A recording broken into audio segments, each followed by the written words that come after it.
वेदाहमेतं पुरुषं महान्तम् आदित्यवर्णं तमसा परस्तात् त्वमेव विदित्वा अतिमृत्युमिति नान्यः पन्था विद्यते येनाय नान्यः पन्था विद्यते येनाय। ఓం శాంతి శాంతి శాంతి ఓం. ఈ యొక్క ఉపనిషత్ జ్ఞాన గంగా అధ్యాత్మ సత్సంగానికి వచ్చేసినటువంటి వారందరికీ నమస్తే, స్వాగతం, సుస్వాగతం. లక్ష్మణ్ గారు రోజు చెప్పిన విషయాలు చెప్తున్నారు. కొత్తదనం వస్తలేదు, కొత్తదనం రావాలి. కొత్తదనం వస్తే మనకు పురోగతి జరుగుతుంటది. మళ్ళీ కొత్త విషయం పట్టుకోండి.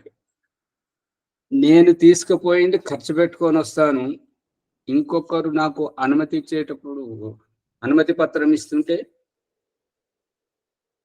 ఏదైనా సినిమా టాకీస్లకు కానివ్వండి, ఇంకేదైనా గేట్ పాస్ ఉంటుంది కదా, గేట్ పాస్ ఎక్కడ చెల్లుతుంది?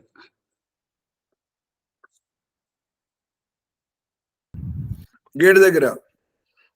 అంటే బయటకు పోయేటప్పుడు చూపించి లోపలికి వచ్చేటప్పుడు వారికి ఇచ్చేసి రావాలి అంతే. ఈ ఇంద్రియాలు గేట్ పాస్. మనం పెట్టుకునేటువంటి పాకెట్ మనీ, మన అది బయట ఖర్చు పెట్టుకొని రావాల్సిందే. ఇప్పుడు జీవాత్మ ఏదైతే కారణ శరీరంగా ప్రారంధం ఏదైతే తీసుకొని 84 లక్షల జీవరాశుల్లోకి వస్తున్నాడో అది ఖర్చు చేసుకొని పోతున్నాడు. ఇక భగవంతుడు అది ఖర్చు చేయడానికి ఈ దేహం కావాలి కాబట్టి దేహానికి ఇంద్రియాలు ఏవైతే ఉన్నాయో అది గేట్ పాస్. ఆ గేట్ పాస్ను వచ్చేటప్పుడు తీసుకొని రావాలి, పోయేటప్పుడు అక్కడ గేట్ దగ్గర అప్పచెప్పి పోవాలి. గేట్ పాస్ ఎవరి కొరకు? నా కొరకు, కదా. నా కొరకు, నా కొరకు, ఆత్మ కొరకు. అది అక్కడ ఉన్న రహస్యం. అది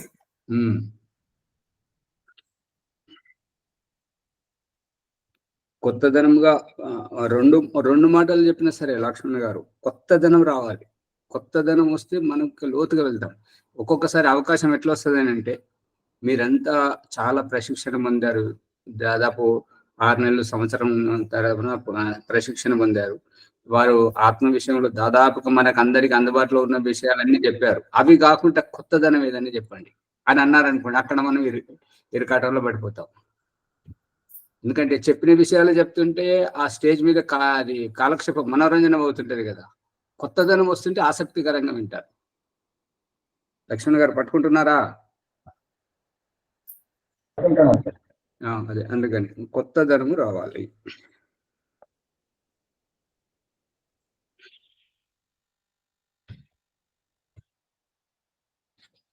ఇప్పుడు నిన్నటి విషయం మీద ఏంటంటే, నాకు తీరిక లేదు, గడియారం ఒక సెకండ్ ఆగు అంటే ఆగుతుందా?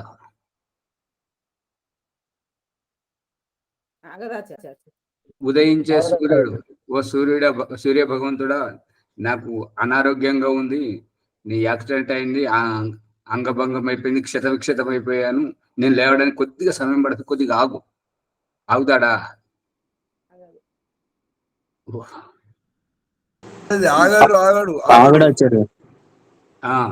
అందు గురించి ఈ కాలం అనేటువంటి ఎండాకాలంను ఆపాలన్నా, వానకాలమును ఆపాలన్నా, చలికాలమును ఆపాలన్నా, ఋతువులను ఆపాలన్నా, శ్యామలయ్య గారు గోక్కోవద్దు చెప్పండి, ఆపుతారు. మన తరం అవుతుందా? మనం ఆపడం మన తరం కాదు కాబట్టి మృత్యువు మన చేతిలో లేదు, అకాలం లేదు. అందు గురించి ఈ యోగ సాధన. మృత్యువు మన చేతిలోకి రావాలంటే, మృత్యువును మనం అదుపులో ఉంచుకోవాలంటే, మృత్యువును మనము భయపెట్టాలి అంటే ఈ యోగ సాధన తప్పనిసరిగా చేయాల్సిందే.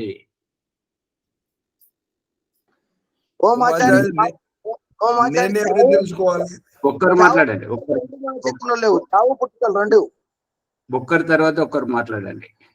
చావు పుట్టుకలు రెండును మన చేతిలో లేవు. ఉన్నాయి, రెండు మన చేతిలోనే ఉన్నాయి. చావు సాధన పుట్టుకలు చేస్తే మన చేతిలో ఉన్నాయి, సాధన చేయకపోతే మన చేతిలో లేదు. అది ఓ మాజారి, ఈ మృత్యు అనేది ఆత్మ తెలుసుకుంటే ఆత్మ జయించినట్టే కదా. అంతే కదా. ఆత్మ భయపడదు, అనేది లేదు. ఆత్మ తెలుసుకుంటే ఆత్మ దరిదాపులోకి మృత్యువు రాదు. అది ఎందుకు రాదు అని అంటే భయపడుతున్నంత భయపెట్టిస్తుంటది. మనల్ని భయపెట్టేవారు కూడా చూడండి, ఈ కుక్క కానివ్వండి, సింహం కానివ్వండి, పాము కానివ్వండి, ఇంకా ఎవడైనా శత్రువు కానివ్వండి, భయపడుతున్నంత వరకు భయపెట్టిస్తుంటారు. ఇక మనం గట్టిగా అక్కడే నిలబడి కళ్ళలో కళ్ళు పెట్టి చూసామంటే అవి కూడా అక్కడ స్తంభించిపోతాయి. శత్రువు కూడా భయపడతాడు. ఎందులో ఎన్నడలేని ఇతడు కళ్ళలో కళ్ళు పెట్టి చూస్తున్నాడు, ఏదో ఉన్నది ఇతను ఇంకా ఎవరో శక్తి ఉన్నది, ఎవరో వ్యక్తి ఉన్నాడు అనుకుని భయపడతాడు. ఋషి దయానందని ఎగ్జాంపుల్ చెప్పండి ఒకటి. ఏంటంటే ఆ దయానంద సరస్వతి భిక్షాటన గురించి అటు అడవులకు హిమాలయ కొండల్లో తిరుగుతున్నప్పుడు ఓ దారింట ఎలుగుబంటి వచ్చింది. వచ్చి ఇట్లా కాళ్ళు లేపింది అది ఆక్రమణ చేయడానికి. దయానంద సరస్వతి కూడా అలాగే స్తంభించిపోయి దాని కళ్ళలో కళ్ళు పెట్టి చూశాడు. కొద్దిసేపు చూడగానే ఈ వెనుక ఎదురు ఒకటే పరిగెత్తాడు. మళ్ళీ ఒక సందర్భంలో శాస్త్రార్థం అది ప్రవచనం చెప్తూ ఉంటే దాదాపు అరగంట ప్రవచనం అయిన తర్వాత ఒక పహల్వాన్ మల్లయోధుడు లేచి, ఒరే బాబా, దయానంద సరస్వతిని అంటున్నాడు, ఒరే బాబా, నువ్వు మా కుల దేవతలను అందరినీ కాదు అంటున్నావు, ఖండిస్తున్నావు. నువ్వు ఏ దేవుడిని అంటున్నావో అది మాకు అర్థం కావట్లేదు. మమ్మల్ని ఏం చేయాలనుకుంటున్నావు? నాకు ఎక్కడలోనూ కోపం వస్తుంది. ఇగో చూస్తున్నావు కదా, నా చేతిలో ఉన్నటువంటి దొడ్డు కర్ర, నిన్ను ఎక్కడ కొట్టాలి అంటున్నాడు. అంటే దయానంద సరస్వతి ఏమన్నాడంటే, నీవు నిజంగానే బుద్ధిమంతుడవైతే, నేను చెప్పేది తప్పనే నీకు నిర్ధారణ అయితే, దీనికి అంతటికి మూల కారణం నా మస్తిష్కం. ఈ మస్తిష్కమే అటువంటి భావాలు స్ఫురింపజేసింది కాబట్టి, ఆలోచింపజేసింది కాబట్టి నువ్వు ఈ మస్తిష్కం మీద కొట్టమని చెప్తాడు అన్నమాట. ఇక అతని కొట్టమని చెప్పేసి అతని కళ్ళలో కళ్ళు పెట్టి తన యోగ శక్తితోటి చూడగానే అతడు కర్ర పడేసి కళ్ళ మీద పడిపోయాడు అన్నట్టు. అట్లా ఎన్నో జరుగుతుంటాయి. కళ్ళలో కన్నులు పెడితే చూస్తే భయం వేస్తుంది ఎదుటి వారికి. అందు గురించి చావు పుట్టుకలు మన చావు పుట్టుకలు మన చేతిలో ఉన్నప్పుడు పలానా వాళ్ళకే పుట్టాలి, వీళ్ళ దగ్గరే అన్నట్లు మనకు తెలుసు. మనం ఎట్టకెళ్ళి పుట్టాము, మనం ఎట్లా పుట్టాం అనేది. చాలా లోతైన ప్రశ్న వేశారు. ఇది చాలా సార్లు మళ్ళీ కూడా ఇప్పుడు కొత్త వాళ్ళు వచ్చారు కాబట్టి మళ్ళీ ప్రశ్న మళ్ళీ చెప్పండి ఒకసారి. వారు అంటున్నది ఏంటంటే, వీరి కడుపులోనే ఇప్పుడు మనం ఎవరికైతే ఏ తల్లిదండ్రుల కడుపులోనైతే పుట్టామో వారి కడుపులోనే మనం ఎందుకు పుట్టాలి? అంతకంటే గొప్ప వాళ్ళు వాళ్ళ కడుపును ఎందుకు పుట్టకూడదు అనేటువంటి ప్రశ్న. దానికి సమాధానం ఏంటంటే, స్త్రీ పురుషులు ఇద్దరు బ్రహ్మచర్యాన్ని పాటించి యోగ సాధన చేస్తున్నట్టయితే వారి శరీరం ఎవరిని పడితే వారిని రానివ్వదు. అందుకనే అథర్వవేదంలో మంత్రం, అగ్నిహోత్రం ప్రారంభ మంత్రం, ఆస్యై బ్రాహ్మణాః స్నపనీః, చాలా రోజులైన స్రవంతి వృధజంత్వాపః. అక్కడ సారాంశం మంత్రం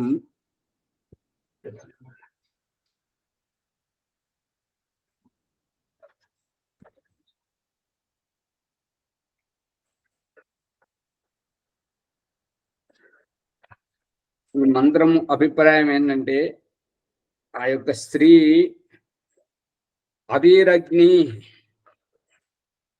అభిరగ్ని అంటే ఎవరైతే వీరులు కారో, ఎవరైతే గొప్ప భావజాలం ఉన్నవారు కారో అటువంటి వారిని వదిలేస్తుందంట.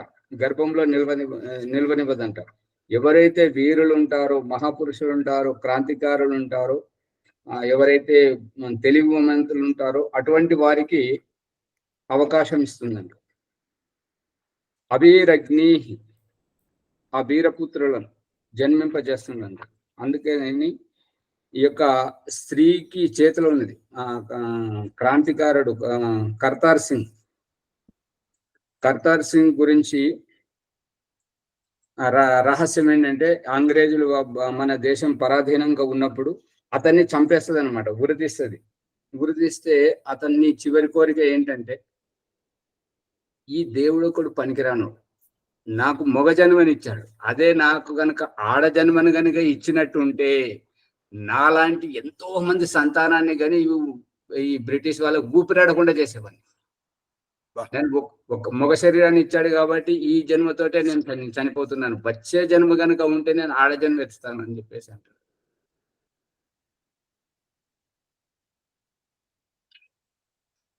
అందు గురించి మళ్ళీ చాణక్యుని యొక్క జీవితంలో రహస్యం ఏంటంటే, ఆ అలెక్సేంద్రు అంటే ఆయనేమో అలెగ్జాండర్ అంటాం. అలెక్సేంద్రు అంటే ఏ లక్ష్యము లేనటువంటి వాడు ఆక్రమణ చేసుకుంటూ అన్ని రాజ్యాలను ఆక్రమించుకుంటూ సామంతరాజులను అందరినీ తన బానిసలు చేసుకుంటూ వస్తున్నాడు అనమాట. వస్తుంటే అతన్ని ఎదిరించేటువంటి ఆ క్రమంలో అక్కడ ఏం చెప్తుంటదంటే, చాణక్యుని ఒక సామంతరాజు కూతురు, ఆ సామంతరాజు చాలా దేశభక్తుడు అన్నమాట. ఇంకా ఎవరైతే దేశద్రోహం చేసి ఆ అలెగ్జాండర్ తోటి కలుస్తుంటారో అతనితోటి వివాహం అవుతుంది. ఆమెకు ఎక్కడ లేని మానసిక క్షోభ కలుగుతుంటది అనమాట. అయితే ఇటువంటి పరిస్థితుల్లో నేను ఏం చేయాలని చెప్పేసి వారి మహామంత్రి అయినటువంటి అతనితో అడిగితే, మీ అక్కడ తక్షశిలలో ఆయన చాణక్యుడు ఉన్నాడు కదా, చాణక్యుని పిలువు, అతన్ని నీకు మార్గం చూపిస్తాడంటే చాణక్యుని పిలుస్తుంది. ఈమె భర్తకు చాణక్యునికి అసలే పడదన్నమాట. ఇతను యువరాజుగా ఉండి వాళ్ళ నాన్న ఇతనికి రాజనీతి నేర్పించమంటే నేను నేర్పించా, ఇతను మంచివాడు కాదు అని చెప్పేసి తిరస్కరించాడు అనమాట రాజకుమారునికి. అప్పటి నుంచి ఆ రాకుమారుడు విద్వేషం పెంచుకొని ఉంటాడనమాట. అందు గురించి పిలవకపోతే ఇప్పుడు చాణక్యుడు రాజప్రసాదం నుంచి అది పిలుపు వచ్చింది కాబట్టి రాజే పిలిచాడు అనుకొని ఈ రాజు మన వైపు తిప్పుకోవడం అవసరం కాబట్టి వెళ్ళాడు. వెళ్ళి చూస్తే అక్కడ రాజు లేడు, ఈ మహారాణి గారు ఉన్నారు. అయితే ఆమె, నువ్వు పిలిచావా నన్ను అంటే, అవును నేనే పిలిచానంటే.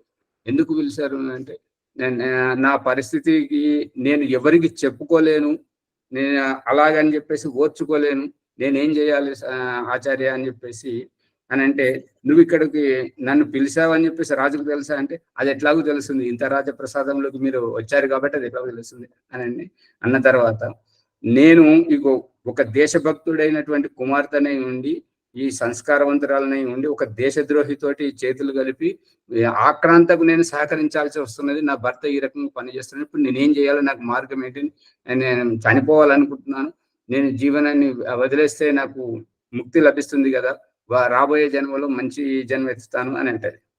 అంటే అప్పుడు చాణక్యుడు నవ్వి అంటాడు అన్నమాట, ఎవరికైతే ఈ దేశ తలరాతను తిరిగి రాసేటువంటి సామర్థ్యం ఉంటుందో వారే ఈ రకంగా నిరాశపడిపోతే ఏ రకంగా అంటే, ఏమంటున్నారు ఆచార్య గారు, నాకు అర్థం కాలేదు అని అంటే, నీ కడుపున పుట్టే బిడ్డకు నీ భావాలు నింపి నువ్వు దేశభక్తుడిగా జన్మింపజేయి, అతడే తండ్రిని ఎదిరిస్తుంటాడు, వాడు ఆక్రాంతను ఎదిరిస్తుంటాడు. అంత సామర్థ్యం ఉన్నటువంటి మాతా నిర్మాత భవతి, నీవే ఈ రకంగా ప్రశ్నించుకుంటే, ఈ రకంగా నీరసపడిపోతే, దేహత్యాగం చేస్తే, నీలాంటి వాళ్ళు ఎంతమంది దేహత్యాగం చేసినా కూడా దేశానికి న్యాయం చేయగలుగుతారా అంటే, అప్పుడు ఆవిడ అంటది అనమాట, అంతటి దేశభక్తిని జన్మించేటువంటి సామర్థ్యం నాలో ఉన్నదా అంటే, నీలో కాకపోతే ఇంకెవరిలో ఉంటుంటది, నువ్వే తల్లివి, నువ్వే నిర్మాణం చేయగలుగుతుంటావు అని చెప్పేసి అంటుంటాడు అనమాట.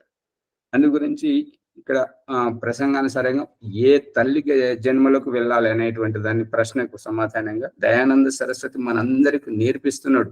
సత్యార ప్రకాశం ద్వారా, సంస్కార విధి ద్వారా స్త్రీ పురుషులను బ్రహ్మచర్య పాలన చేయించి వారిలో ఉండేటువంటి శారీరక యొక్క ఏంటంటే మలినాలన్నింటినీ దూరం చేయించి వ్యాయామంతో బ్రహ్మచర్య పాలనతోటి వారి యొక్క శరీరాన్ని శుద్ధి చేసుకున్న తర్వాత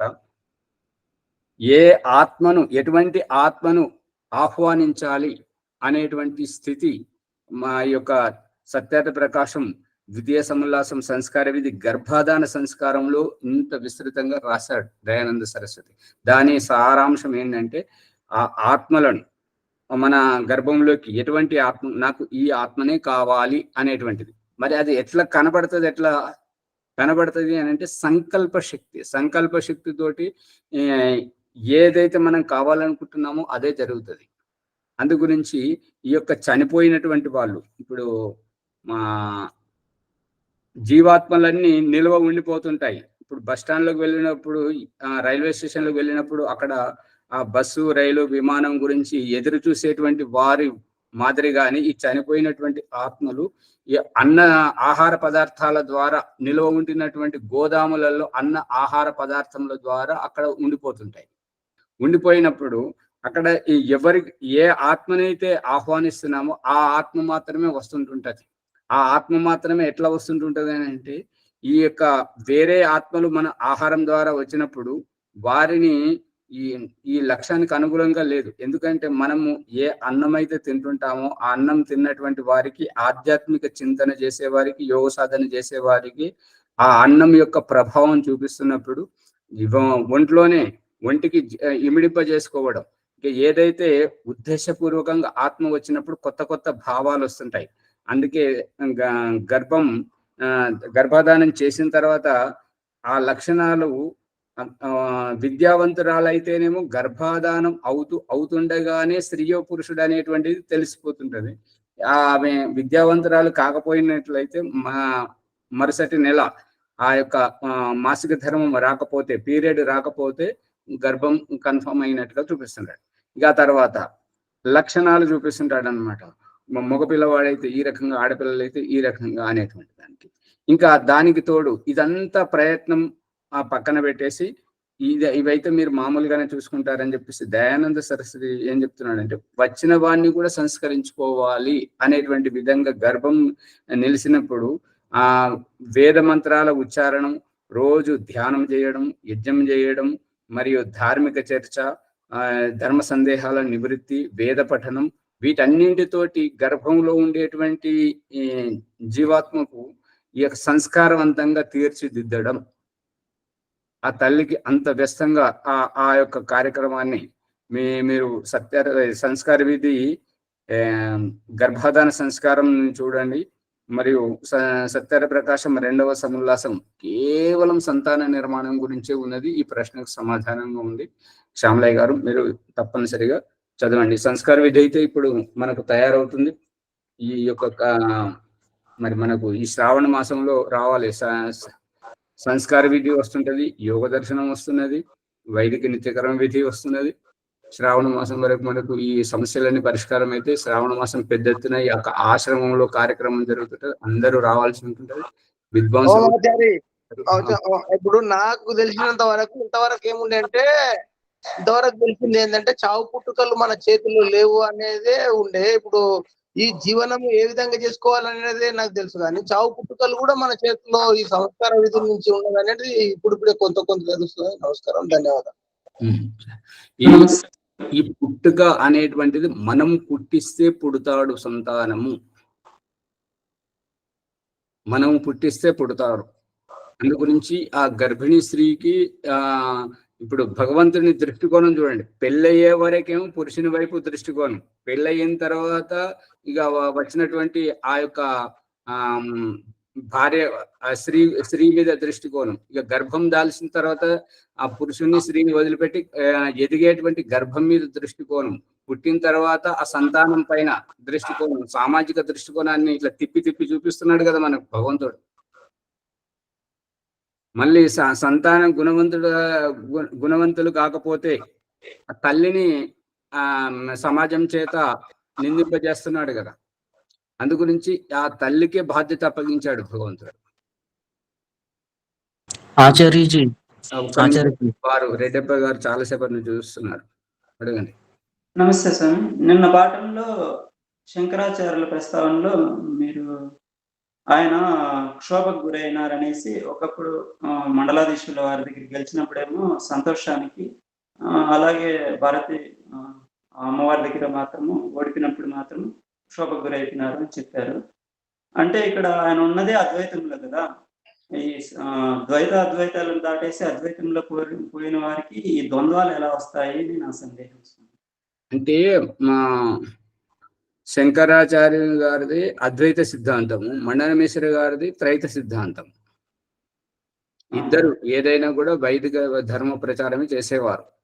ఈ అద్వైత సిద్ధాంతం కారణంగా ఆయన, మీరు శాస్త్రార్థం చూడనట్టయితే ఇవాళ వీడియో పెడతాను, మీరు చూడండి. ఆ ఆధ్యాత్మిక గ్రూపులో లేనటువంటి వారు మీ నెంబర్ అది చెప్పండి, వారికి ఆధ్యాత్మిక గ్రూపులో ఇవాళ వీడియోలు వస్తాయి, చూడండి. దాంట్లో శాస్త్రార్థం ఎట్లా చేస్తుంటారు, ఎక్కడ ఏ ప్రశ్నకు సమాధానం ఇవ్వకుండా శంకరాచార్య గారు ఓడిపోయారు, మళ్ళీ శ్రీ శ్రీరుద్రో నాధీయతాం అని చెప్పేసి ఆ శాస్త్రార్థానికంటే ముందు శ్రీకి విలువిచ్చినటువంటి శంకరాచార్య శాస్త్రార్థం తర్వాత ఓడిపోయిన తర్వాత ఎందుకలా అన్నాడు, ఆ విషయాలు తెలుస్తుంటాయి. అంతేనా రెడ్డప్ప గారు, ఇంకేమైనా ఉందా? అంతే స్వామి, ప్రత్యక్షంగా చూస్తే మీకు తెలుసు. నరేష్ గారు అడగండి. ఆచార్యజీ, మీ ఆశ్రమం యొక్క అడ్రస్ చెప్పండి ఆచార్యజీ. ఈ ఆశ్రమం వికారాబాద్ జిల్లా, కొడంగల్, పరిగి, కొడంగల్, తాండూరు పరిగి తర్వాత ఈ కొడంగల్ వస్తుంది. కొడంగల్ నుంచి కోసికి, ఈ రెండింటి మధ్యలో ఉంటుంటది పతంజలి యోగాశ్రమ తపోవనము. ఇప్పుడైతే ఇదే పేరు, ఈ శ్రావణ మాసంలో ఇదే పేరు ఉంటుందా మారుతుందా అనేటువంటిది అప్పుడు తేలిపోతుంటది. మరి ఆ స్వామీజీ గారితో కలిసి చేయడమా విడిగా చేయడం అనేటువంటి అన్ని విషయాలు తేలిపోతుంటది. కాబట్టి ఈ వికారాబాద్ జిల్లా ఈ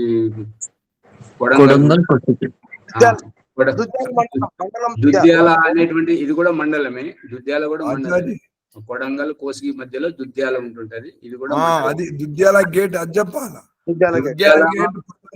ఆశ్రమం మెయిన్ రోడ్డు నుంచి దుద్యాల 4 కిలోమీటర్లు ఉంటది. ఇది మెయిన్ రోడ్డు మీదనే ఉంటది అన్నట్టుగా పక్కగా, అందుకే దుద్యాల గేట్ అంటారు. ఊరైతే దూరం ఉంటది. అది ఒక చిన్న విషయం, మీరు అద్వైతము అన్నారు, త్రైతం అన్నారు. ఇప్పుడు కొత్త వాళ్ళు కూడా అద్వైతం అంటే ఏంటి, త్రైతం అంటే ప్రసంగాంతరంలో తీసుకెళ్తున్నారు స్వామి. అద్వైతం అంటే బ్రహ్మనిత్యం జగన్మిత్య సర్వం కల్విదం బ్రహ్మ అని చెప్పేసి వాళ్ళు చెప్తుంటారు కదా. నా ద్వైతం అద్వైతం అంటే రెండవది లేదు, ఒకే ఒకటి ఉన్నది అనేటువంటిది అద్వైత సిద్ధాంతం. నా ద్వైతం అద్వైతం అంటే రెండవది అనేది ఏదీ లేదు, అంతా అతనే, అంతా ఆ పరమేశ్వరుడే అనేటువంటిది. త్రైత సిద్ధాంతంలో ఏమో దేవుడు, జీవుడు, అది ప్రకృతి. రెండుగా ఉంటాయి. అద్వైతంలోకి వచ్చేవాడికి ఏకస్థితికి వస్తుంది. స్త్రీ పురుష అంటే బ్రహ్మనిత్యం జగన్మిత్య సర్వం కల్విదం బ్రహ్మ, ఇది ఆ బ్రహ్మ ఒక్కడే ఉంటాడు అనేటువంటిది సారాంశం.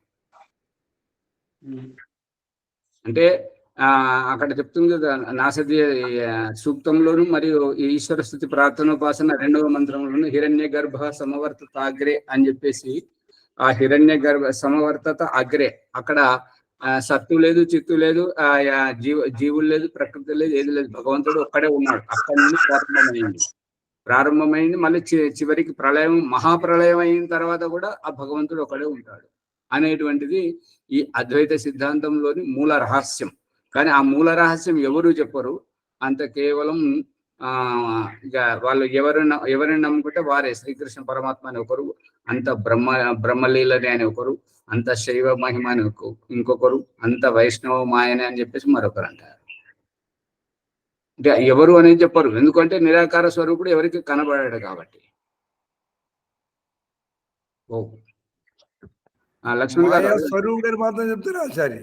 ఒక్క నిమిషం, లక్ష్మణ్ గారు అడగండి, చేయి చూపిస్తున్నారు. ముని గారు చెప్పండి. పరమాత్ముడు మాయాస్వరూపుడు కాబట్టి కనబడని చెప్తారు ఆచార్య. అదే అది ప్రసంగం మళ్ళీ మళ్ళీ వస్తుండే. ఎందుకంటే ఇదివరకు అయితే మనకు జీవాత్మ గురించి పుష్కలంగా తెలిసింది, ఇంకా చాలా తెలియాల్సింది. ఇక పరమాత్మ గురించి ఈ బృహదారణ్యక ఉపనిషత్తులో వస్తుంది. మళ్ళీ అష్టాంగ యోగంలోనూ మనం తెలుసుకుంటాం. ప్రకారంలో ముందుకు పోతాం.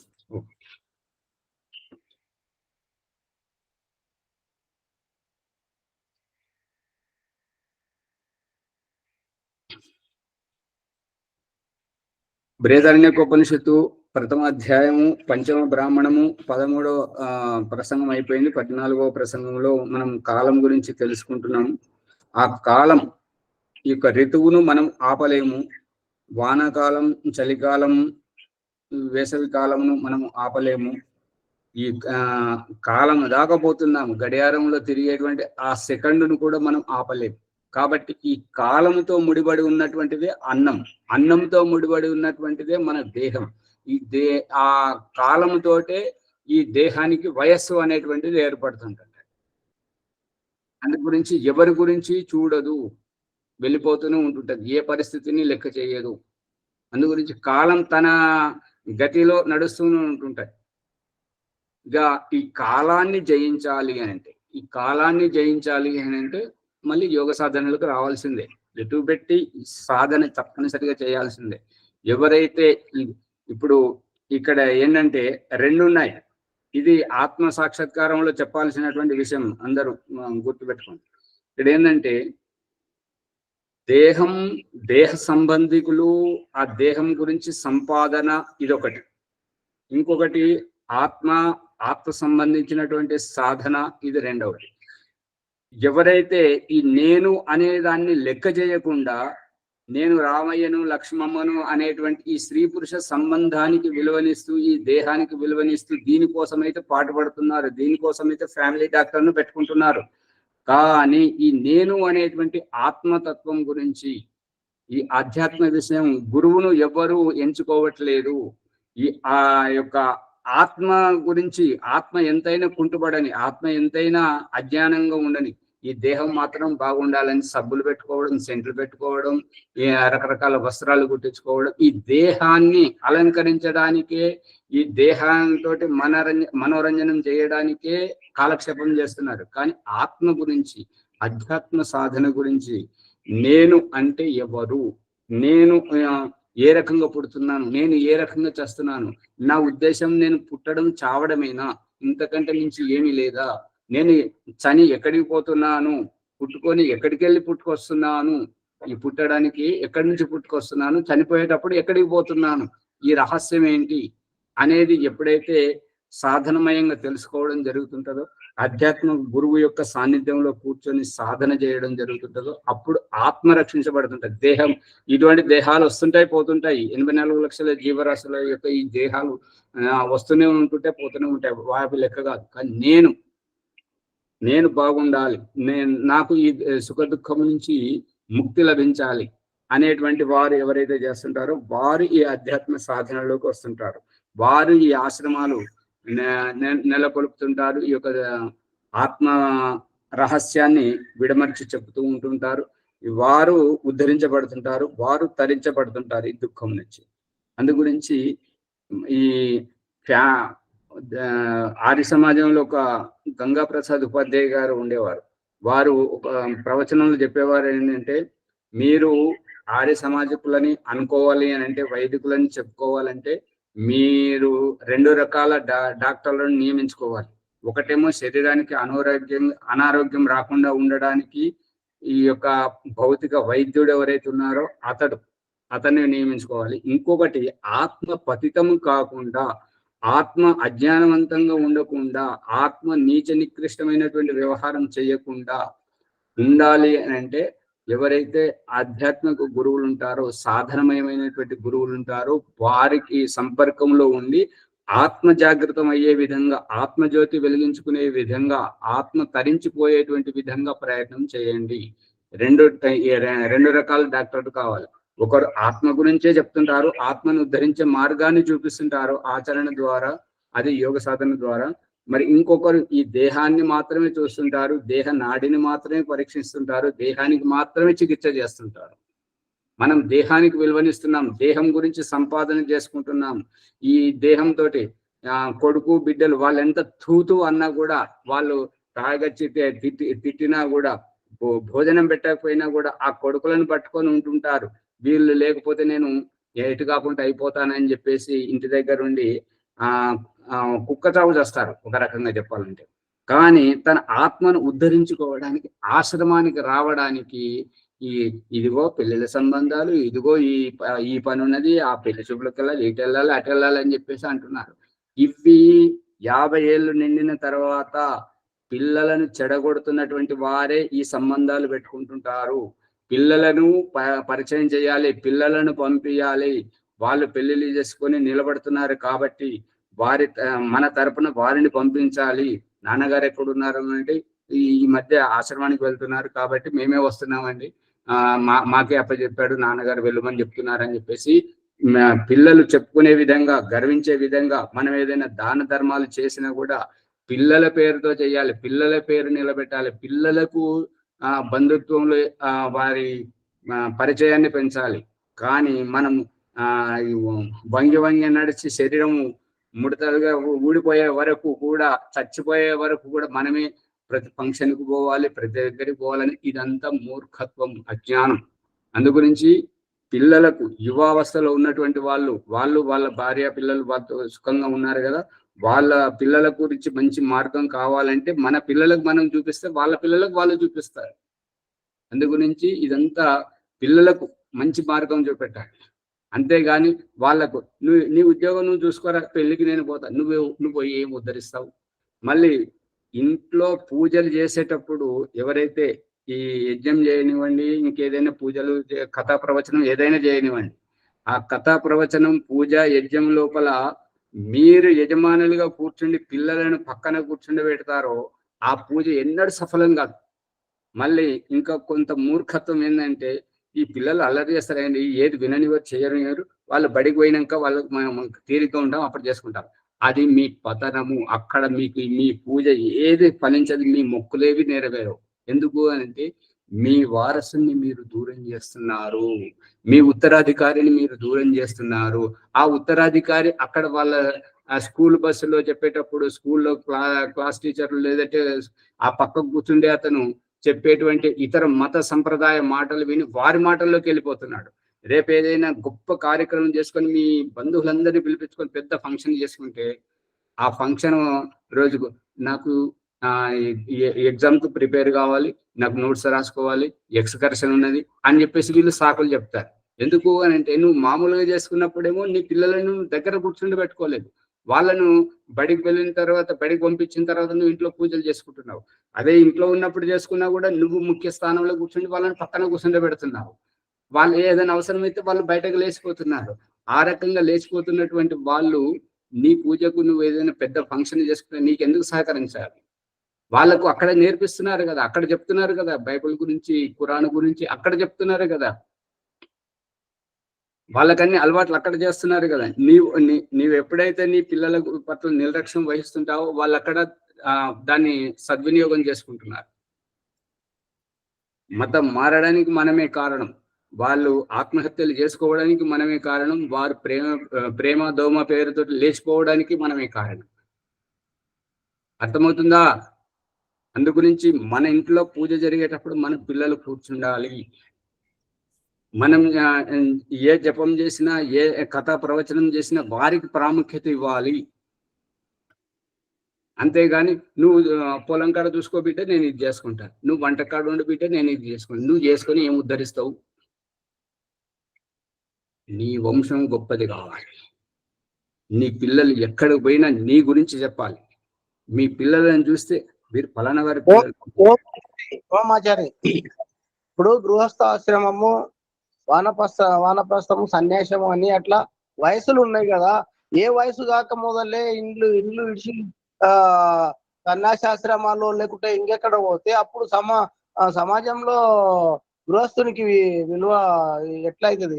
మీరు అప్రాసంగికంగా మాట్లాడకండి. ఇక్కడ ప్రసంగం ఏంటంటే, పెళ్లి అయ్యింది అంటే వారు గృహాశ్రమానికి వచ్చేసినట్టే. పెళ్లి చేశారు అంటే భార్య పిల్లలతోటి వారు ఉంటున్నారు, వారికి పెళ్ళైంది, భార్యతోటి ఉంటున్నారంటే గృహస్థ సంబంధం వారికి బాధ్యత అప్పగించినది కాబట్టి మీరు ఎంతెంత పక్కకు జరిగితే వారికి అంతంత వెసులుబాటుగా ఉంటుంటది కదా. ఇప్పుడు వారికి 25 సంవత్సరాలు వచ్చింది, మీకు 25 సంవత్సరాలకు మీరు పెళ్లి చేసుకుంటే అతను పుట్టి అతడు పెరిగి పెద్దవాడే 25 సంవత్సరాలు వచ్చిందంటే మీకు 50 ఏళ్ళు వచ్చినట్టే. 50 ఏళ్ళు వస్తే మీరు వానప్రస్థానికి వెళ్ళిపోండి. అంటే అక్కడ వేదము చెప్తున్నటువంటిది, మా వర్ణాశ్రమ ధర్మం, మనుస్మృతి అన్ని చెప్తున్నటువంటి శాస్త్రాలు చెప్తున్నటువంటివి. పిల్లలను గొప్ప వాళ్ళుగా ఎదిరించాలి, పిల్లలు గొప్ప వాళ్ళు కావాలి. ఆడవాళ్ళైనా మగ పిల్లలైనా ఎవరైనా సరే వారు మన బిడ్డలు. ఎక్కడికి పోయినా సరే, విదేశాలకు ఎక్కడికి పోయినా సరే మన గుర్తింపు ఉండాలి వారి దగ్గర. అంతేగాని ఇక అది లాగులు వేసుకొని అది వాళ్ళు రకరకాల చింపుల బట్టలు వేసుకొని తిరగడం, అదంతా చేయడం, వేరే వాళ్ళ మాటలు వింటే మన ఇంట్లో పెద్ద ఫంక్షన్ అయినప్పుడు వాళ్ళు ఎందుకు మనతో పాటు ఏకీభవిస్తారు? అందు గురించి పిల్లల మీద దృష్టి పెట్టండి. ఇక్కడ మీరు చెప్పిన సందేశం ఎట్లా ఉందంటే, బలవంతంగా రుద్ది కూతురుబెట్టండి అని ఉన్నది. బలవంతంగా ఒక్కరిని ఆగండి, నా మాట పూర్తిగా రండి. కానీ మనం గుర్రము నీటి దగ్గర మాత్రమే తీసుకుపోతాము, తాగడం తాగకుండా దాని ఇష్టం కదా. అప్పుడేం చేయాలి అది కూడా చెప్పండి. మీరు రండి, ఇక్కడ మేము చూపిస్తాం. వాళ్ళకి ఎందుకు రాదు అని అంటే, వాళ్ళు ఎందుకు కూర్చోరు అంటే, వాళ్ళు ఎటువంటి వాళ్ళైనా సరే, వాళ్ళు చిన్నపిల్లలు కానివ్వండి, పసిపిల్లలు కానివ్వండి, పెద్దవాళ్ళు కానివ్వండి, దాంట్లో మాట్లాడే తీరు, వారికి కూర్చుండబెట్టే తీరు, వారికి అర్థమయ్యేలాగా చెప్పే విషయం దాని మీద ఆధారపడి ఉంటుంటాయి. అర్థం పర్థం కానీ మనం ఏవో అసంబద్ధమైన విషయాలు మాట్లాడుకుంటే వాళ్ళు ఎందుకు కూర్చుంటారు? వాళ్ళకి అర్థమయ్యే విషయాలు వారికి రుచి పుట్టించాలి, వారిని కలుపుకొని పోయే విధంగా. ఆ పాలు తాగే పిల్లవాడు మనం ఆచమనం చేస్తే నేను కూడా తాగుతా, నాకు ఇవ్వమని చెప్పేసి అంటాడు. మరి దాని అభిప్రాయం ఏంటి? తల్లి ఏది చేస్తే అది చేస్తా అంటాడు. ఆచారి, ఇప్పుడు ఈడ ప్రసంగం జరుగుతుంటే మనకు ఎన్నో పనులు ఉంటాయి కాబట్టి ఈడ దేంట్లో ఏదో ఫలితం ఉంది అంటేనే ఈడ కూర్చుంటాము, లేకపోతే అది గుర్తించాలి కదా. దాని ప్రయోజనం మనకు ఉపయోగకరంగా ఉన్నదన్నప్పుడు ఎన్ని పనులైనా వదిలిపెట్టుకొని కూర్చుండగలుగుతుంటాం. అదే మనకు ఉపయోగకరంగా లేదు, అర్థం కావట్లేదు అన్నప్పుడు ఏం చేస్తుంటాం? లేచిపోతుంటాం, లేదంటే పక్క వాళ్ళతో ముచ్చట్లు పెడుతుంటాం. అట్లా జరుగుతుంటాయి. బాలరాజు గారు వింటున్నారా? రాజమండ్రి విషయం అర్థమవుతుందా? అదే ఆచార్య నమస్తే. ఈ రోజులలో వినే పిల్లలు లేరు. అమ్మగారు ఆ రోజులంటే అమ్మ నాన్నకు పుట్టిన వారు వాళ్ళు చెప్పినట్టు వినేవారు. మరి ఈ రోజుల్లో వరకు పుడుతున్నారు. సెల్లులు ఉన్నాయి, తల్లిదండ్రులు వాళ్ళ తల్లి అట్లా చెప్తా వింటారు. ఏదో మనం చేస్తున్నాం.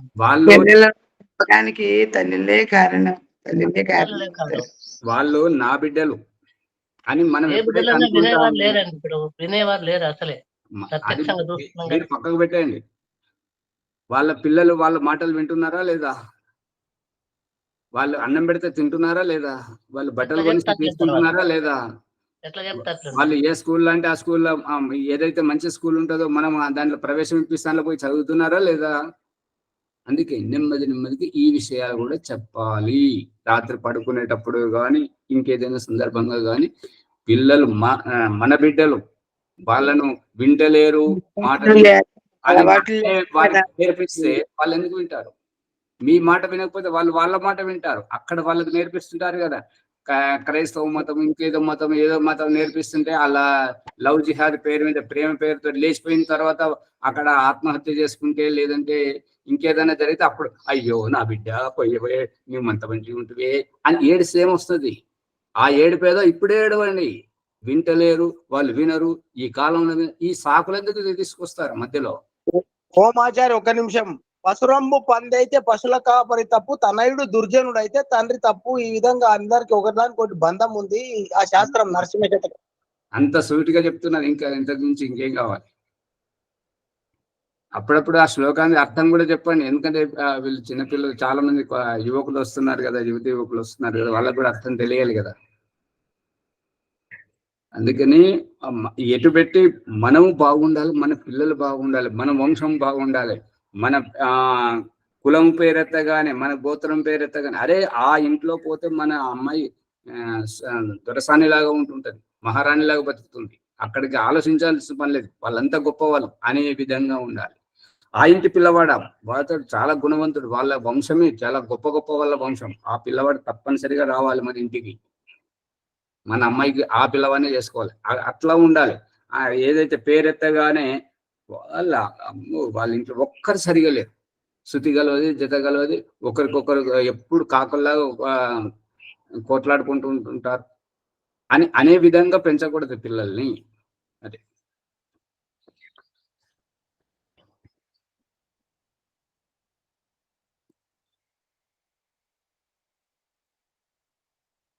సమయం అంతా దీంట్లోనే అయిపోయింది, ఇంకా 8 నిమిషాలు ఉన్నాయి.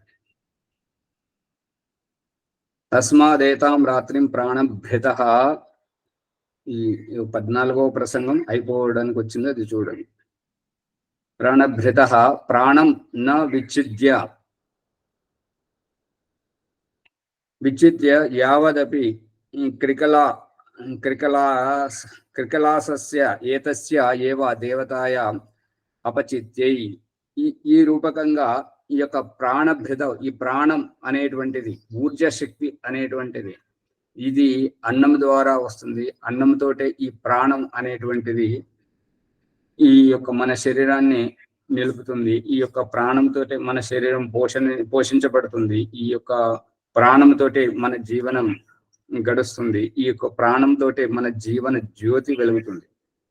ఇక నిన్నటి నుంచి నిన్న చెప్పడం జరిగింది, ఇదివరకు కూడా చెప్పడం జరిగింది, శ్వాస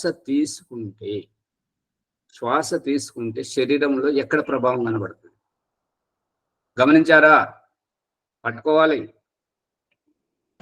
గమనించాం ఆచార్య. ఎక్కడ? ఇప్పుడు ఏంటంటే భగవంతుడు ఈ శ్వాస ద్వారా, ఈ యొక్క శ్వాస యొక్క ఉద్దేశాన్ని మన నాభి క్రింది ప్రదేశం నుంచి అక్కడ పోటేపిస్తున్నాడు. ఇప్పుడు ఎప్పుడైతే పడుకున్నటువంటి వాళ్ళ చిన్న పిల్లలను కానివ్వండి, పెద్దవాళ్ళని కానివ్వండి, ఎవరైనా శ్వాస తీసుకున్నప్పుడు చూడండి, వాళ్ళ పొట్ట ఎక్కడ ఆడుతుంటుంది వాళ్ళు శ్వాస తీసుకుంటే.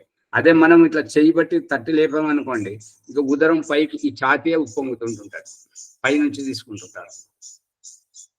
కానీ సహజంగా తీసుకునేటువంటిది మాత్రం నాభి క్రింది ప్రదేశం, పొత్తి కడుపులో అక్కడ పుటం పెట్టేస్తున్నాడు అనమాట, అక్కడి నుంచి పైకి లేపాలి. అందు గురించి ఈ యొక్క ప్రాణం అనేటువంటిది, ఈ ప్రాణాన్ని నియంత్రించి ప్రాణాయామం చేయడం, ఈ యొక్క ఉద్గీత ప్రాణాయామం మరియు బాహ్య ప్రాణాయామం, ఆభ్యంతర ప్రాణాయామం, స్తంభవృత్తి, బాహ్యాభ్యంతర విషయాక్షతి, ఈ ఒక్కొక్క మైలురాయి మన జీవితానికి. అందు గురించి మనం ఎక్కువ రోజులు బ్రతకాలి అని అంటే ఈ యొక్క ఉద్గీత ప్రాణాయామం చేయాలి, బ్రహ్మచర్య పాలనతోటి ఉంటుంటారు. ఇంకా బాహ్య ప్రాణాయామం లోపల ఉన్నదంతా బయటకు తీసేస్తున్నప్పుడు, ఈ యోగులందరూ చేసేటువంటిది, బ్రహ్మచర్య దీక్షలో ఉండేటువంటిది, ఉపవాస దీక్షలో ఉండేటువంటిది అంతా ఈ యొక్క బాహ్య ప్రాణాయామం చేస్తుంటారు. దీంతో ఉడ్యాన బంధం ఏర్పడుతుంటుంటారు. ఇంకా ఏదైతే ఆభ్యంతర కుంభకం, బయట నుంచి మనం నీళ్లు తీసుకున్నట్టుగా బయట నుంచి శ్వాస లోపలికి, గాలిని లోపలికి తీసుకుని లోపల ఆపుతుంటాం కదా, ఇది శరీరాన్ని ఇట్లా పెట్టి ఒత్తేస్తుంటది అనమాట. శరీరంలో ఎటువంటి ఎందుకు ఒత్తడం ఎట్లా అవుతుంటది అని అంటే, శరీరం యొక్క పరిస్థితి ఎంతైతే మన శరీరం ఉంటుంటుందో ఆ శరీరానికి ఎక్కువ గాలిని కనుక నింపినట్టయితే ఒక రబ్బర్ బుగ్గలాగా ఉబ్బిపోయి దాన్ని ఈ యొక్క చెడు రక్తం ఏదైతే మలినంగా ఏర్పడుతూ ఉంటుంటుందో అదంతా స్వేదరంధ్రాల ద్వారా, చెమట ద్వారా బయటకు వెలగకపోతుంటది అనమాట. రోగం అనేటువంటిది బయటకు వచ్చేస్తుంటది. మనకు ఎటువంటి అనారోగ్యం అనేటువంటిది ఉండదు ఆభ్యంతర కుంభకం ద్వారా. ఈ యొక్క ఆభ్యంతర కుంభకం ఎవరు చేయకూడదు అని అంటే, ఎవరికైతే హరణ్య ఉంటుంటుందో, ఎవరికైతే ఈ యొక్క గజ్జల్లో గుడ్డలు దిగుతుంటాయో వారి యొక్క ఆభ్యంతర కుంభకం చేయకూడదు. దీని ద్వారా ఇంకా ఎక్కువ అవుతుంటది అన్నట్టుగా. అందు గురించి ఈ యొక్క అటువంటి వారు ఈ యొక్క బాహ్య కుంభకం ఎక్కువ చేయాలి. బాహ్య కుంభకం అంటే శ్వాస తీసి బయటకు ఆపడం. ఇది దేహం గురించి ఇవి రెండు. ఇక స్తంభవృత్తి ఎక్కడికక్కడ ఆపేయాలి శ్వాసను. ఆపేసినటువంటిది ఏంటి అంటే ఈ తీసుకోవడం వదలడం అనేటువంటి ఈ యొక్క పుసుపుసం అనేటువంటి ఈ శబ్దం ద్వారా ఆత్మ యొక్క ఉనికి మనకు తెలియకుండా పోతుంటది. కాబట్టి ఈ స్తంభ వృత్తి ప్రాణాయామం ప్రత్యేకించి ఆత్మ సాక్షాత్కారం గురించి, ఆత్మ సాక్షాత్కారాన్ని పట్టుకోవడం గురించి. ఇప్పుడు అదే కొద్దిసేపు ఆగు, ఏదో శబ్దం వస్తుంది, ఆగ మాట్లాడకుండా ఉండండి, ఒక్క నిమిషం అందరు సైలెన్స్, పిన్ డ్రాప్ సైలెన్స్ ఉండండి, ఏదో శబ్దం వస్తుంది పసిగట్టండి అని ఆగమనడం ఎందుకు? అంటే మన దగ్గర ఉన్న అలజడి ఆపేస్తే బయట ఉన్నటువంటి ఆ యొక్క అభిప్రాయం అనేటువంటి స్పష్టంగా తెలుస్తుంటది, ఎవరు ఏమిటి అనేటువంటి. సంస్కారవంతమైనటువంటి ఒదిగినటువంటి వ్యక్తిత్వం గలటువంటి స్త్రీలు వంటింట్లో పనిచేస్తుంటారు. బయట గేట్ దగ్గర శబ్దం వస్తే చూడు, అమ్మమ్మ వచ్చినట్టున్నారు, నాన్నగారు వచ్చినట్టున్నారు, ఆ అలజడితోటే వాళ్ళు ఎవరో చెప్పేస్తుంటారు ఇక్కడ. అది రహస్యం, అంత సూక్ష్మంగా. మరి పిల్లలు పోయి అక్కడ చూసేసరికి ఎవరి పేరైతే చెప్తున్నారో అమ్మమ్మ అనగానే, మామయ్య అనగానే, నాన్నగారు అనగానే వారే ఉంటారు. మళ్ళీ వచ్చి అడుగుతారు, నీకు ఇంత చక్కగా సూటిగా ఎలా తెలుస్తుంది అమ్మ? కనబడదు కదా అక్కడికి ఎవరు వచ్చారు అని అంటే. ఆవిడ సాధన చేస్తున్నది ఏంటంటే ఎవరు వచ్చినప్పుడు ఎటువంటి అలజడి చేసుకుంటూ వస్తుంటారు అది పసిగడుతుంది అనమాట. పట్టుబడుతుందా రహస్యం? అందు గురించి ఆ యొక్క దాని ద్వారా ఇక ఏ వ్యక్తి గురించి మనం చెప్పాలన్నా కూడా ముఖ కవలికలతో అది వేరే ప్రసంగం వస్తుంటది. ఈ యొక్క ప్రాణ సాధన అనేటువంటిది, ఇక బాహ్యాభ్యంతర విషయాక్షేపి అనేటువంటిది ఇంద్రియాలను జయించేటువంటిది, ఇంద్రజిత్తులను చేసేటువంటిది, దేహం నుంచి దేహాంతరానికి తీసుకెళ్లి భగవత్ సాక్షాత్కారం జయించేటువంటిది ఈ యొక్క బాహ్యాభ్యంతర విషయాక్షేపి అనేటువంటిది. ఇక మరి మీరు నిర్లక్ష్యం చేస్తున్నారు, 10-15 నిమిషాలు ఆలస్యంగా వస్తున్నారు కాబట్టి పూర్వాభ్యాసం చేయడం జరగట్లేదు.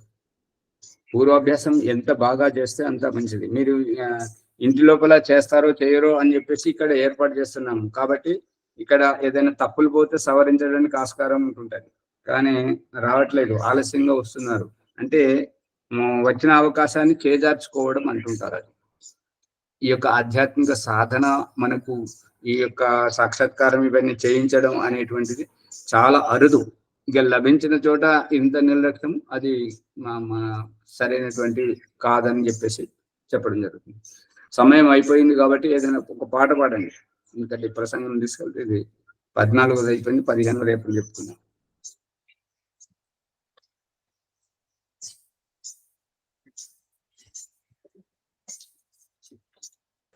ఆచార్య, ఈ ఆహార నియమాల్లో ఉల్లి వెల్లుల్లి అట్లాంటివి తినొచ్చు తినకూడదు ఈ ప్రాణాయామం చేసేటప్పుడు, బ్రహ్మచర్యం పాటించేటప్పుడు? ఏమన్నారు? ఈ ఉల్లి వెల్లుల్లి, ఆనియన్ అండ్ గార్లిక్, వాటిని తినొచ్చు తినకూడదు అని.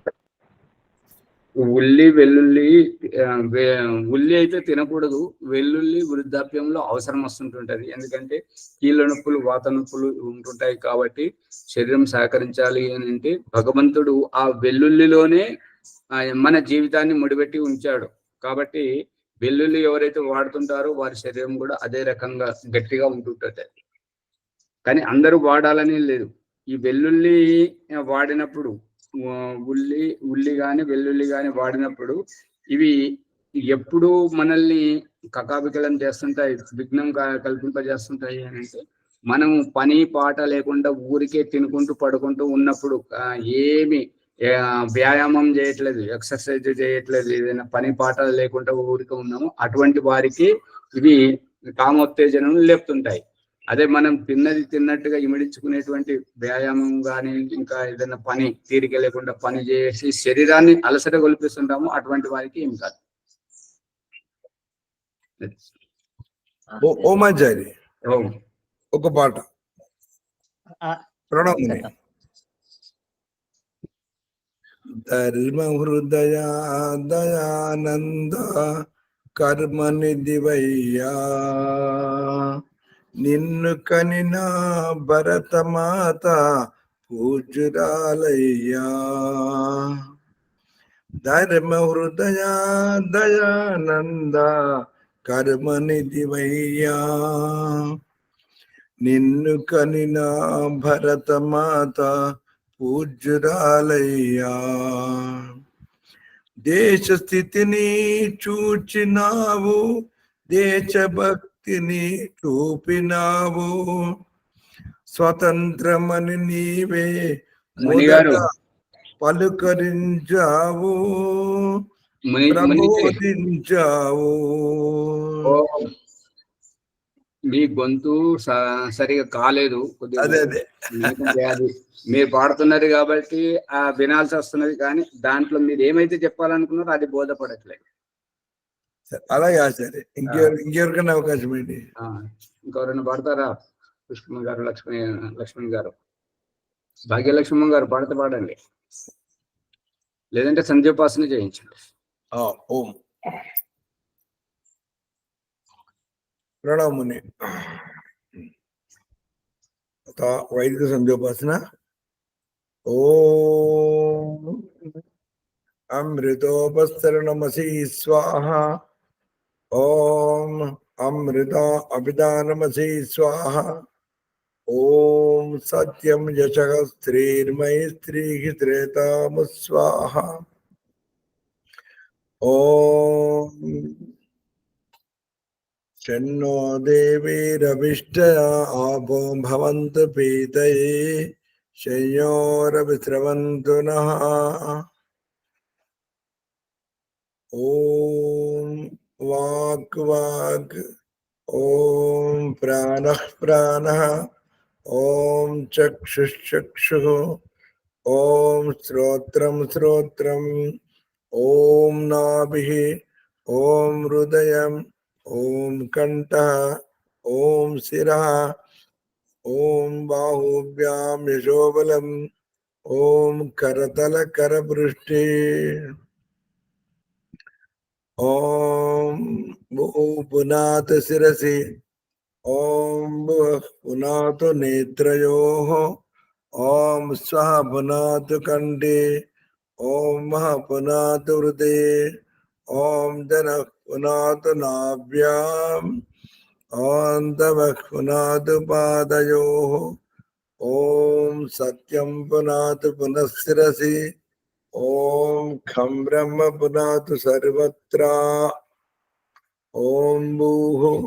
ఓం భువః. ఓం స్వః. ఓం మహః. ఓం జనః. ఓం తపః.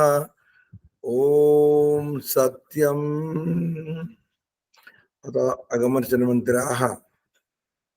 ఓం ఋతం చ సత్యం జామేదా తపసోద్యజాయత తదో రాత్ర్యజాయత తదః సముద్రో అర్ణవః. సముద్రాదర్ణవాదది సంవత్సరో అజాయత. అహోరాత్రాని విదజాదిశస్సమియతో వసి. సూర్యా చంద్రమసౌ దాతా యథా పూర్వమకల్పయత్. దివంచ పృథ్వీంచాంతరిక్షమతో స్వాహా.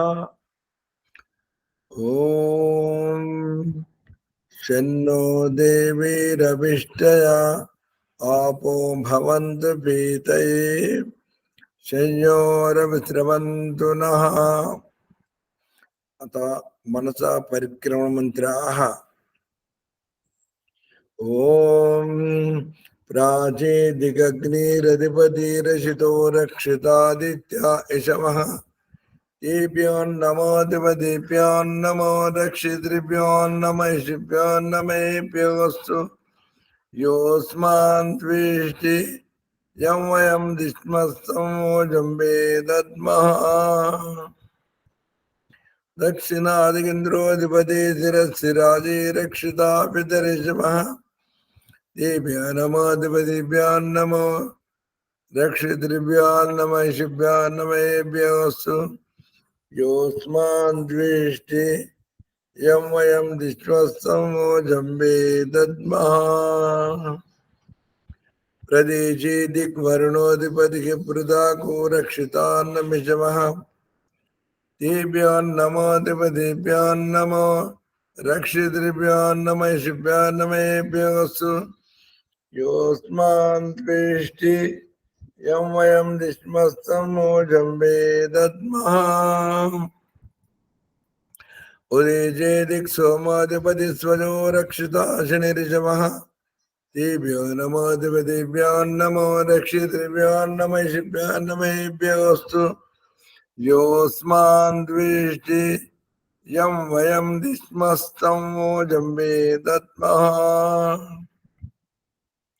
ध्रुवादिक विष्णोरधिपति कल्मा चग्रीवो रक्षिता वीरुदेशमः तेभ्यो नमोऽधिपतिभ्यो नमो रक्षितृभ्यो नमयिषिभ्यो नमेभ्योऽस्तु योऽस्मान् द्वेष्टि यं वयं दिष्मस्तमो जम्बे दद्मः ऊर्ध्वादिक बृहस्पतिरधिपतिः चित्रो रक्षिता वर्षमिषमः तेभ्यो नमोऽधिपतिभ्यो नमो रक्षितृभ्यो नमयिषिभ्यो नमेभ्योऽस्तु योऽस्मान् द्वेष्टि यं वयं दिष्मस्तमो जम्बे दद्मः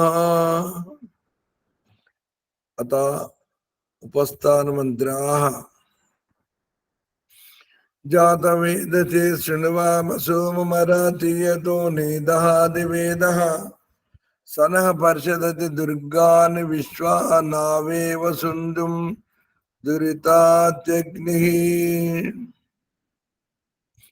चित्रं देवानामदगादनेकं चक्षुर्मित्रस्य वर्णस्य अग्नेः आप्रद्यावा पृथिवी अंतरिक्षं सूर्य आत्मा जगतश्च सुषश्च उदित्यं जातवेदसं देवं वहन्ति केतवो दृश्ये विश्वाय सूर्यम् उद्वयं तमतस्परिस्व पश्यन्त उत्तरं देवं देवत्रा सूर्यमगन्मज्योतिरुत्तमम् प्रायश्चित्तमन्त्राः तच्चक्षुर्देवयितुं पुरस्तात् शुक्रमुच्चरत् पश्येम शरदाशतं जीवेम शरदाशतं शृणुयाम शरदाशतं प्रब्रवाम शरदाशतम् अधीनास्याम शरदाशतं भूयश्च शरदाशतात् ॐ शन्नो देवीरविष्टया आपो भवन्तु पीतये शम्योरभिसवन्तु नः ओम भूर्भुवस्वादच्चतुर्वरेण्यं भर्गो देवस्य धीमहि धियो यो न प्रचोदयात्। ओ परमेश्वरा నీ అనంత కృపలన మేము ఉరచిన జప ఉపాసనాది కర్మముల మూలమున ధర్మ అర్థ కామ మోక్షములనేది చతుర్విధ పురుషార్థములను వెంటనే ఈ జన్మలోనే సిద్ధించినట్లు పొందినట్లు అనుగ్రహింపము స్వామి. అత నమస్కారం మంత్రా. ఓం నమః శంభవాయ చ మయోభవాయ చ నమః శంకరాయ చ మయస్కరాయ చ నమః శివాయ చ శివతరాయ చ. ఓం శన్నో దేవీరవిష్టయ आपो भवन्तु पीतये शम्योरविस्रवन्तु नः. ఇది వైదిక సంధ్యోపాసన. ప్రణాముని శాంతి మంత్ర కరు ఆచార్య. ఓం దేవ శాంతిరంతరిక్షకం శాంతి పృథివీ శాంతి ఆపా శాంతి ఓషధే శాంతి వనస్పతే శాంతిర్విశ్వే దేవా శాంతి బ్రహ్మ శాంతి సర్వం శాంతి శాంతిరేవ శాంతి సామా శాంతిరేది. ఓం శాంతి శాంతి శాంతి. ఈ ఎపిసోడ్ ను లైక్ చేయండి, షేర్ చేయండి, సబ్స్క్రైబ్ చేయండి, పక్కన ఉన్న గంట సింబల్ ని నొక్కండి. ఎందుకంటే ఆత్మ ఆత్మ నేనెవరు అనేటువంటి విషయము రహస్యం లోతుగా వస్తున్నది. గేట్ పాస్ అని చెప్పాడు. గేట్ పాస్ ఎవరికి అవసరం? గేట్ పాస్ తీసుకున్న వాళ్ళు బయటకు వస్తారా, లోపలికి వస్తారా? ఆ బయటకు వచ్చేది ఎవరు, లోపలికి పోయేది ఎవరు, ఆ రహస్యం తెలుసుకోవాలి. తర్వాత జీవితం లోపల నన్ను నేను తెలుసుకోకపోతే నేను ఇంకేమి చేయలేను, నా జీవితం నిష్ఫలమే. నన్ను నేను తెలుసుకుంటే నా లక్ష్యాన్ని చేరుకుంటా, సంకల్ప బలంతో లక్ష్యాన్ని చేరుకోవాలి అనేటువంటి తత్వాన్ని తెలియజేస్తున్నారు. వారికి ధన్యవాదములు. అందరు కూడా 1-2 సార్లు విని అందరికి షేర్ చేయండి, సబ్స్క్రైబ్ చేయండి. నమస్తే ఆచార్య. నమస్తే. నమస్తే ఆచార్య. నా శరీరం సహకరిస్తలే, అందుకని లేట్ వస్తున్నాను. మెల్లగా లేచి తిరుగుతుంది, రాత్రంతా తిరుగుతుంది.